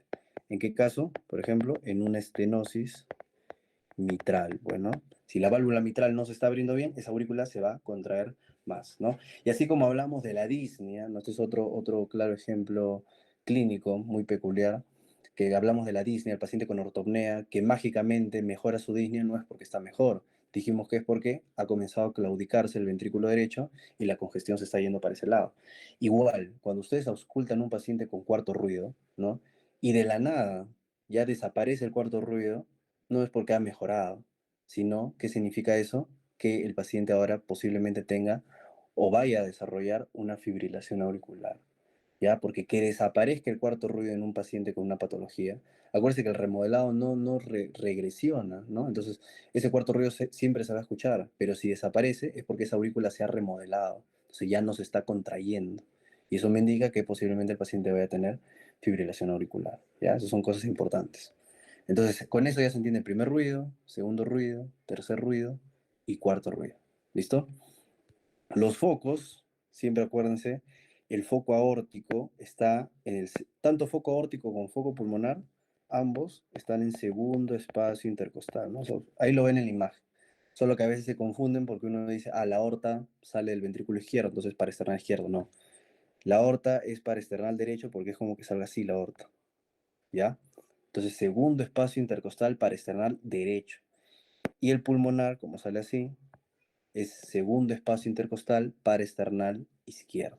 ¿Ya? Eso no olviden preguntas de semiología con respecto a dónde están los focos. ¿Ya? Foco aórtico para esternal derecho, foco pulmonar para esternal izquierdo. Ahora, generalmente, como yo les digo, la mayoría de patologías son izquierdas, pues, ¿no? O sea, vamos a pensar en valvulopatías aórticas o en valvulopatías mitrales. Entonces, generalmente cuando nosotros vemos características o vamos a hablar de estos soplos, en sí el hecho de que ustedes ausculten el segundo espacio intercostal, más que todo los tiene que hacer sospechar en una valvulopatía aórtica, pues, ¿no? Para no ser tan específicos, ¿no? Porque si yo quiero buscar una valvulopatía mitral, voy abajo nomás, a la punta del corazón. Y si pienso en aórtica, a nivel del segundo espacio intercostal, ¿ya? Y otra cosa es que siempre recuerden que las patologías aórticas, los soplos aórticos, se irradian, pues acá, miren, ¿se irradia qué? Se irradia cuello, ¿ya? Siempre les van a preguntar, la estenosis aórtica, que es la más común entre estenosis e insuficiencia, que ya hemos hablado un montón, ¿a dónde se irradia ese soplo? Al cuello. En cambio, el foco mitral, que acuérdense que es quinto espacio intercostal, línea medio clavicular, o sea que es en el ápex del corazón, en la punta, aquí, este se irradia hacia la axila. Entonces, los pacientes con insuficiencia mitral, estenosis mitral, ¿dónde podemos escuchar también ese soplo? A nivel de la línea medio axilar, no en la axila, ¿ya? Y el foco tricuspidio también se encuentra, bueno, en este caso se encuentra más que todo en cuarto espacio intercostal, en línea parasternal izquierda, ¿no? Y acá está el foco accesorio aórtico, por si acaso, si les preguntan, el foco de ERB se llama, que está en el tercer espacio intercostal, línea medio clavicular izquierda, ¿ya? Entonces, pero eso es como orientándonos para ver posiblemente dónde está, si escuchar un soplo, más o menos si yo lo escucho arriba, hay que pensar en una patología aórtica. Obviamente también es con la clínica con la que viene el paciente. Y si escucho el soplo, cuando oculto en la parte de abajo, posiblemente sea un origen mitral. ¿Listo? Entonces, acá vamos a hacer nuevamente un resumen con respecto a esto de los ruidos, ¿no? Entonces, por ejemplo, el primer ruido que ya hemos visto, que es el cierre de las válvulas auriculoventriculares, puede estar aumentado o te dicen refuerzo del primer ruido. O sea, ¿por qué sería más intenso el cierre de las válvulas auriculoventriculares? Por una estenosis mitral, ¿ya? Cuando disminuiría, ¿no? Bajaría la tonalidad del primer ruido, al contrario, en una insuficiencia mitral, ¿ya? ¿Y en qué patología se podría desdoblar el primer ruido? ¿Ya? Y ahí es lo que también les quiero explicar. ¿Qué es el desdoblamiento? Y también les he dejado un audio ahí. Cuando se cierran las válvulas, primero se cierran las válvulas izquierdas y luego se cierran las válvulas derechas. ¿Ya? Eso siempre. En el caso de las ventriculares o en el caso de las sigmoideas. ¿Por qué se cierran primero las izquierdas que las derechas? Porque acuérdense que las derechas siempre, el lado derecho del corazón ejerce más volumen, ¿no? De lo que está viniendo el retorno venoso. Por eso primero se cierran las izquierdas, que es de presión, y luego se cierran las derechas. ¿Ya? Pero este cierre es, como les digo, de milisegundos. No es como que nosotros vamos a percatar, por eso siempre escuchamos un primer ruido y un segundo ruido, ¿no? Son primer ruido que es cierre de ambas auriculoventriculares y un segundo ruido que cierra las sigmoideas, ¿no? Entonces, esa diferencia que se cierran primero a la izquierda y luego a las derechas es de breves milisegundos. Pero se puede desdoblar. O sea, ¿qué es desdoblar? Que yo sí llegue a escuchar esa diferencia, ¿no? Y eso no van a confundir con tercer y cuarto ruido, por eso les he dejado el audio, porque ese desdoblamiento se escucha pegado, ¿no? Si es un desdoblamiento del primer ruido, se escucha tr, tuc, tr, tuc, tr, tuc. ¿Se entiende? Y si es un desdoblamiento del segundo ruido, se escucha tuk, truc, tuk, truc, tuk, truc. O sea, está juntito, ¿ya? Entonces, eso me indica. Entonces, puede ser fisiológico, que cuando va a ser fisiológico, cuando llega más sangre al ventrículo derecho de una manera normal. Que eso, ¿en qué circunstancia aparece? En la inspiración. Si ustedes agarran ahorita su, este, su estetoscopio, se lo ponen al corazón e inspiran fuerte, van a escuchar ese desdoblamiento. Tanto si quieren escuchar en las válvulas auriculoventriculares como en las válvulas sigmoideas, ¿ya? Porque eso es algo fisiológico. Ahora, ¿en qué circunstancias puede aparecer, por ejemplo, ya patológicamente? Y se los había mencionado ayer también en la clase, ¿no? En el bloqueo, por ejemplo, de rama derecha. ¿Y en qué circunstancia puede haber lo que se le llama el desdoblamiento paradójico? O sea, ¿qué es paradójico? Que primero se cierren las izquierdas y luego se cierran las derechas. Perdón, que primero se cierran las derechas y luego las izquierdas, ¿no? Porque les he dicho que lo normal es que se cierre primero izquierda y luego derecha. Entonces, esto pasa cuando hay un bloqueo de rama izquierda, un bloqueo completo de rama izquierda. ¿Listo? Entonces, generalmente los desdoblamientos, en resumen, porque nosotros no vamos a saber si primero se están cerrando las izquierdas y luego las derechas, piensen en un bloqueo de rama, pero fisiológico en la inspiración. Entonces, el primer ruido no es algo muy común escuchar el desdoblamiento, ¿ya? A menos que tengas estas patologías. En cambio, en el segundo ruido sí es común que te lo pregunten, ¿no? Que uno, ¿en qué circunstancias va a aumentar el segundo ruido? Que es el cierre de las válvulas sigmoideas. en las hipertensiones, ¿no? Hipertensión pulmonar y la hipertensión arterial. Siempre que tengan reforzamiento del segundo ruido, que estás hablando de los troncos, que aumente, es en la hipertensión pulmonar y en la hipertensión arterial. Cuando hay disminución, sobre todo vamos a pensar en una insuficiencia, estaba viendo rojo antes, en una insuficiencia aórtica. ¿Listo? Y este también se puede desdoblar, ¿no?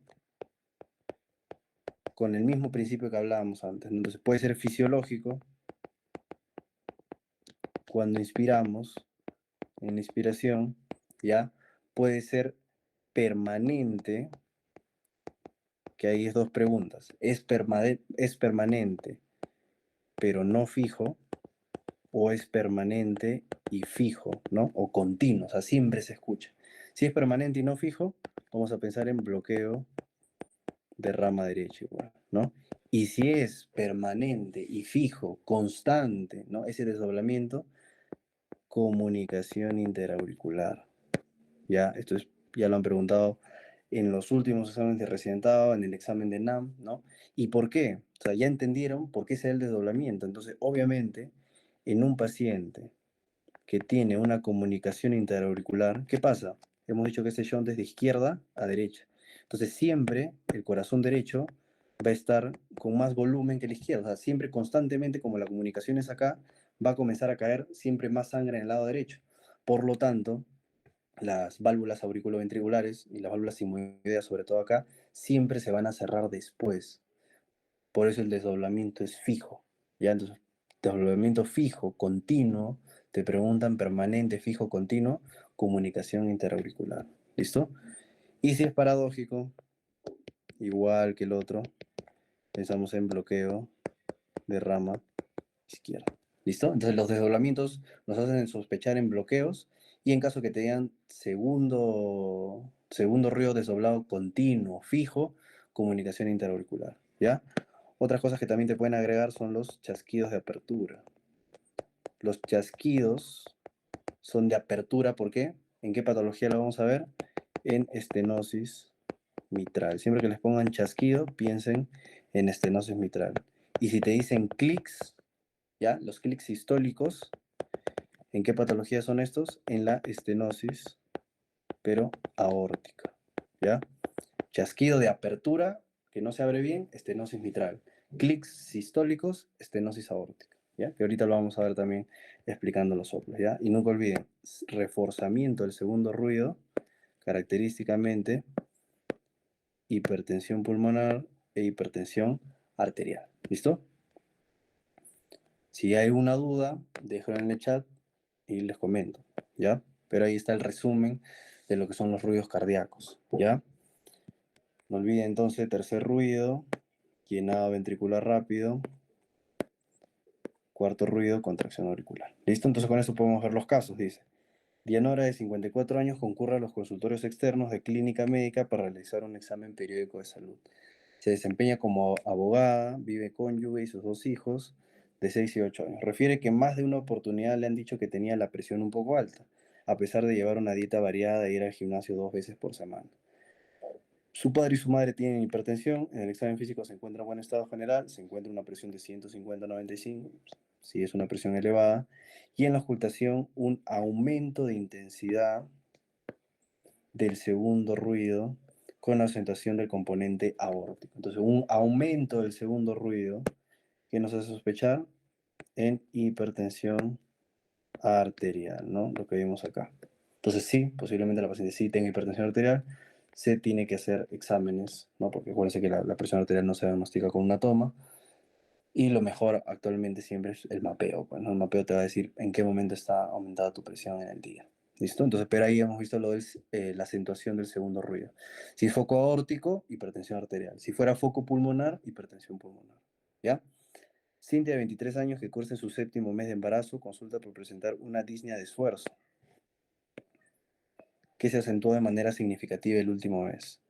Solo registra el antecedente de haber padecido en la adolescencia amigdalitis de repetición y uno de estos episodios le ocasionó un prolongado síndrome febril que desapareció espontáneamente. ¿Ya? Entonces, estas cosas que ha tenido una infección cuando te pongan como que infección de vía aérea superior y luego un problema cardíaco, piensen en fibra reumática, siempre. ¿Ya? En el examen físico se comprueba un neto reforzamiento del primer ruido, ¿no? Cuando se refuerza el primer ruido que teníamos que pensar, vamos acá, estenosis mitral. La fibra reumática, y se los dije ayer, ¿cuál es la válvula que más comprometen? La mitral. La endocarditis infecciosa, ¿cuál es la válvula que más comprometen? La aorta. ¿Ya? Y al final se encuentra un soplo de difícil caracterización por elevada frecuencia cardíaca, ¿no? Obviamente si la paciente está con taquicardia es difícil auscultar bien un soplo, pero obviamente si ya cuando termina el embarazo y todo lo auscultamos, posiblemente esta paciente tenga un soplo diastólico, que vamos a ver ahorita porque es diastólico,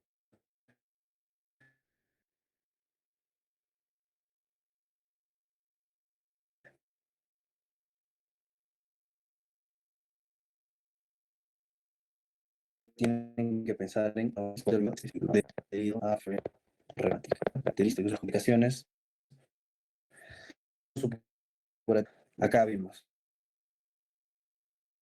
miren, otros, a lo largo de 38 años en patología cardíaca previa con por la aparición de disnea creciente, pesadez epigástrica y edema de los miembros inferiores, ¿no? Que se atenúa durante el reposo nocturno, característicamente un edema y una disnea cardíaca, ¿no? El cuadro evolucionó con cierta rapidez 3 semanas después de un cuadro febril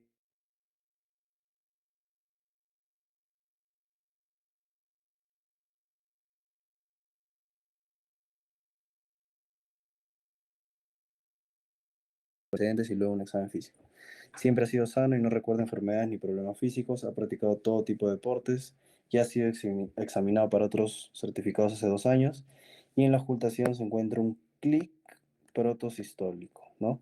Que habíamos dicho que era un clic en que debíamos pensar en estenosis aórtica, ¿no? Ustedes dirán, pero doctor, estenosis aórtica no era de los adultos mayores. Si sospechamos una estenosis aórtica en joven, es por una válvula bicúspide. ¿Ya? Causa más frecuente de estenosis aórtica en general es la calcificación en el adulto mayor. Pero si te preguntan causa más frecuente en el paciente joven de estenosis aórtica, válvula bicúspide. ¿Ya?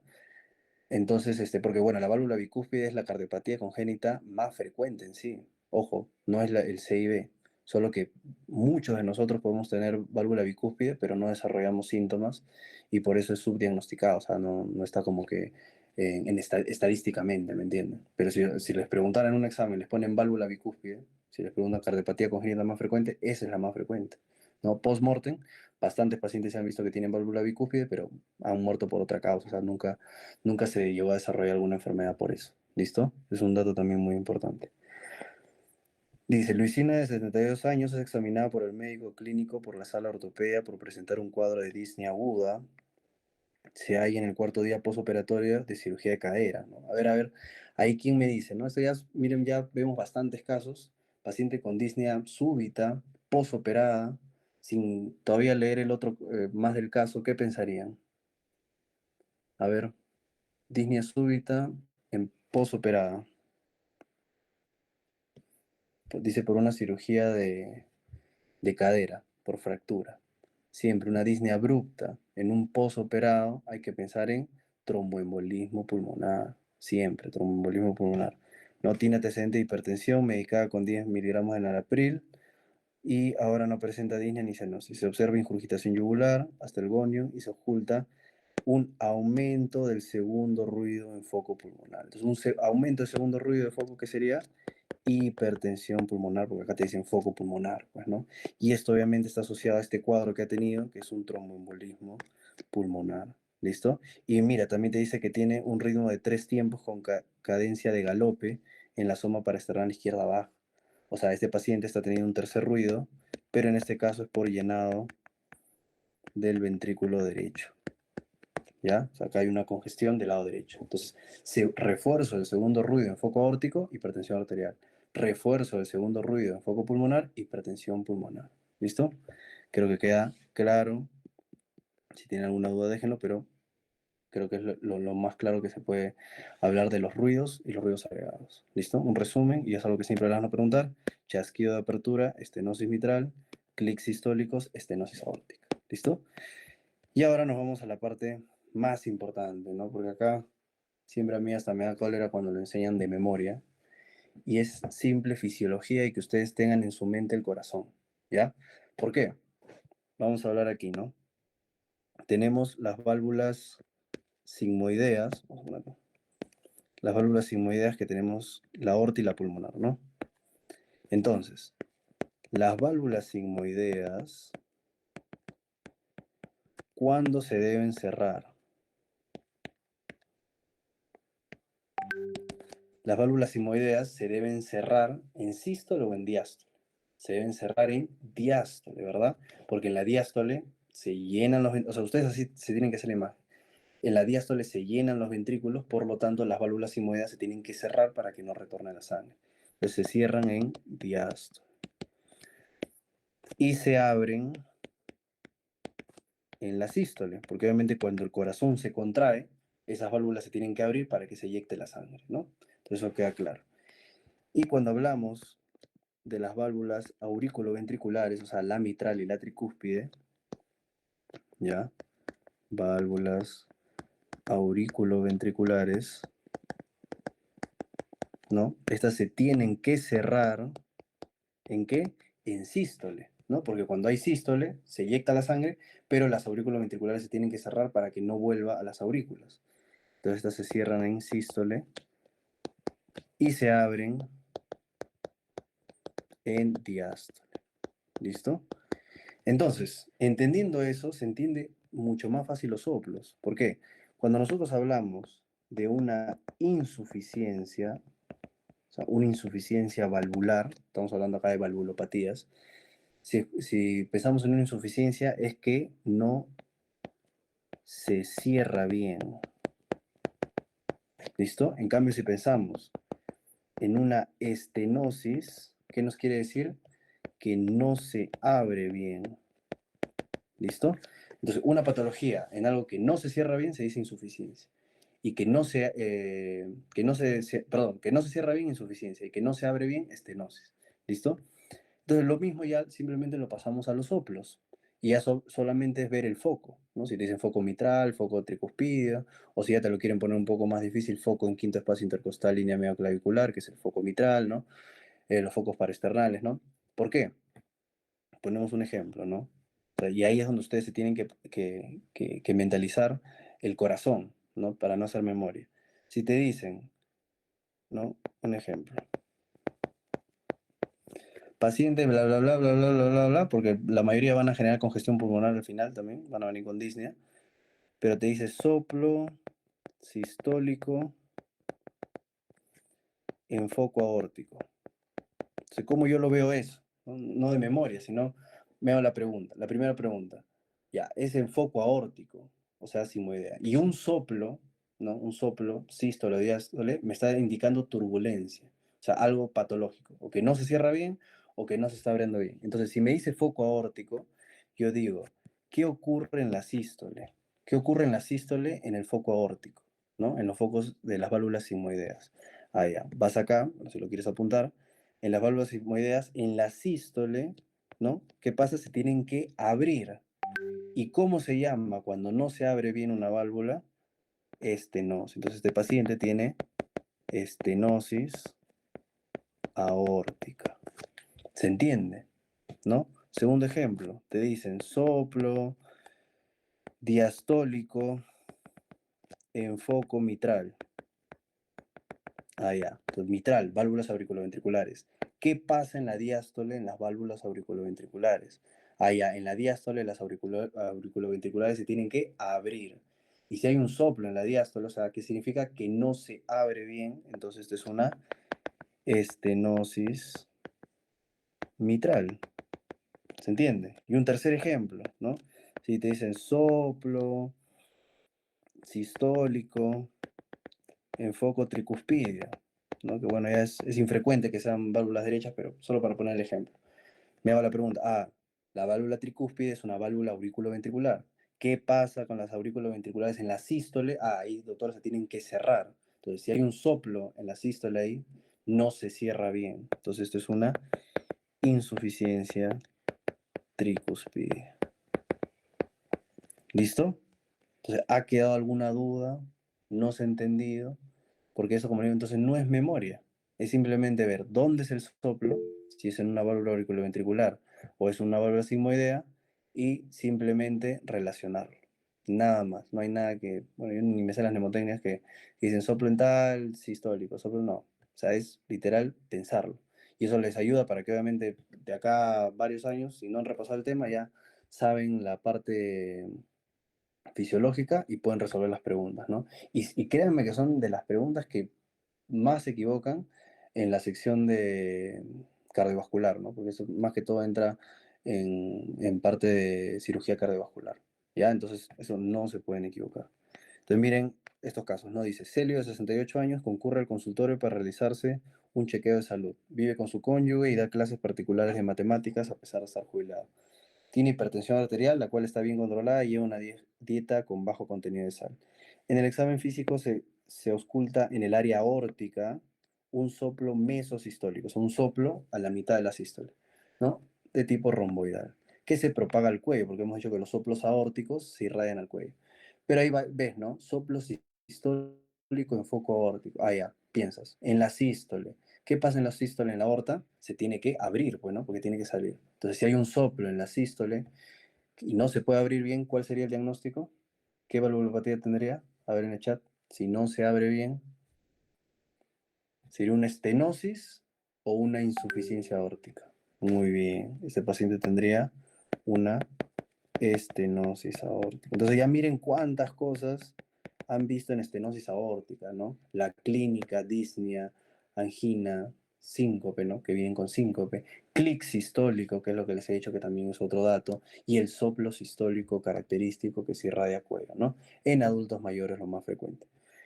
Acá, varón de 30 años de edad presenta disnea medianos esfuerzos, presión 100 sobre 70, ocultación, primer ruido acentuado, o sea, con eso ya también ya les dice algo, chasquido de apertura, también ya les da otra cosa, y al final te dice hasta soplo diastólico. O sea, miren que los dos primeros datos ya te dan un dato de estenosis mitral, pero el soplo diastólico ya me lo da también, porque un soplo diastólico en el ápex cardíaco, o sea, foco mitral, ¿qué pasa en la mitral, en la diástole? Se tiene que abrir. Entonces, si no se abre bien, si está presentando un soplo, es una estenosis mitral, ¿no? Pero ya ven todas las causas o todos los datos que pueden haber en estenosis mitral. Bueno, mira, acá hemos visto clic sistólico y soplo sistólico, ¿no? Soplo sistólico en foco óptico. En la estenosis mitral van a ver chasquido de apertura, reforzamiento del primer ruido, perdón, y soplo diastólico, ¿no? Y finalmente acá tenemos un varón de 60 años, que esa fue su pregunta, ingresa al hospital por presentar de forma súbita disnea de esfuerzo, ortopnea y palpitaciones, ¿no? A la ocultación, ritmo de galope, un tercer ruido, o sea, hay bastante congestión en el ventrículo, y soplo sistólico en quinto espacio intercostal línea meoclavicular, o sea, foco mitral. O sea, ¿qué pasa en la válvula mitral? En la sístole se tienen que cerrar. Si no se cierran bien, esto es una insuficiencia mitral, ¿no? Y obviamente, si una válvula no se está cerrando bien, ¿no? Si la válvula mitral no se cierra bien, ¿qué pasa? Cae más sangre, y esto genera que el ventrículo se dilate y presente el ruido de galope que presenta este paciente. ¿Listo? Entonces creo que todo ha quedado clarísimo, ¿ya? Si tienen alguna duda, pónganla, pero eso es lo que más me importa explicar en lo que es soplos, ¿no? Soplos, ruidos cardíacos, que a veces muchos se confunden cardio y creo que a veces se changa la cabeza, pero se los he tratado de explicar de la manera más sencilla posible y que les va a servir para cualquier tipo de pregunta, ¿no? Igual tienen el video de la clase, si lo quieren ver más detalladamente, pauseado, y ahí también les he dejado soplos característicos, al menos de estenosis aórtica, que acuérdense que es la valvulopatía más frecuente a nivel mundial, ¿ya? Y la estenosis mitral es la más frecuente en Perú por el hecho de que esta se asocia mucho a fiebre reumática, como vimos en el caso de arriba, ¿ya? Pero en general, la estenosis aórtica, la estenosis mitral y la insuficiencia mitral son soplos que sí deben ya modular su oído porque son valvulopatías frecuentes. ¿Listo? Y acá les he dejado otros soplos ya, bueno, directos que les pueden preguntar característicos en algunas enfermedades, ¿no? Por ejemplo, el soplo de Graham-Still es un soplo protodiastólico, o sea, al inicio de la diástole.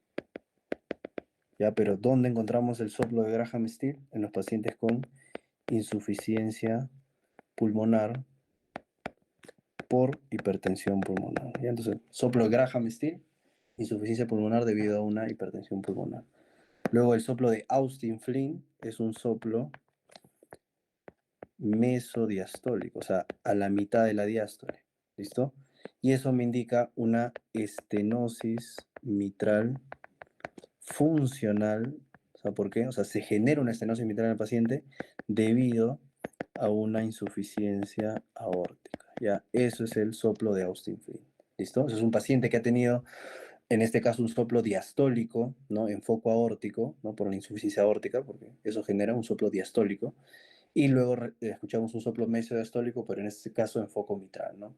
Que indica una estenosis mitral funcional. No es que el paciente de la nada ya tiene dos valvulopatías, ¿no? Sino que es una manera de compensación, porque en la insuficiencia aórtica, ¿qué pasa? En la insuficiencia aórtica no se cierra bien la válvula y la sangre cae al ventrículo izquierdo.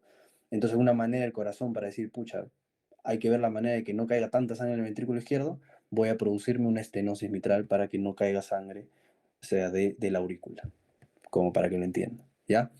El soplo de Carey-Coombs es un soplo sistólico que lo encontramos en los pacientes con fiebre reumática, ¿ya? Carey-Coombs, fiebre reumática. Y este soplo que sí pregunta, sí o sí, el famoso soplo en maquinaria de Gibson, o también llamado soplo sistodiastólico. O sea, es un soplo que se escucha continuamente en la sístole y en la diástole. ¿Alguien sabe de qué enfermedad es ese? El soplo sistodiastólico o en maquinaria de Gibson. ¿En qué enfermedad la podemos encontrar?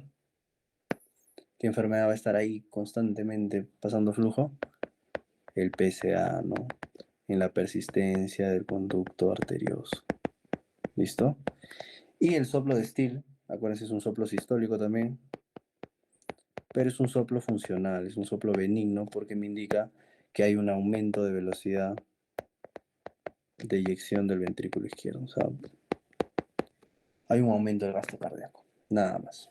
¿Listo, chicos? Entonces, eso sería toda la clase de examen físico cardiovascular. Como les digo, los audios están también ahí en el Drive. Si tienen alguna duda, pregúntenme ahora. Si no la tienen, esta clase sí se las recomiendo verla pauseada nuevamente, que les va a funcionar mucho, mucho, mucho en la parte de examen físico. ¿Ya? Bueno, igual se lo voy a escribir en el chat. El día de mañana no va a haber clase porque mañana tengo una ponencia de antiarrítmicos nuevamente para los que no pudieron estar en la primera clase que había hecho para otra asociación. Mañana también voy a hacer a las 9. Entonces la clase de casos clínicos de cardio lo vamos a pasar para el miércoles. ¿Listo? Si no hay ninguna duda, aquí terminamos, chicos. Hasta luego.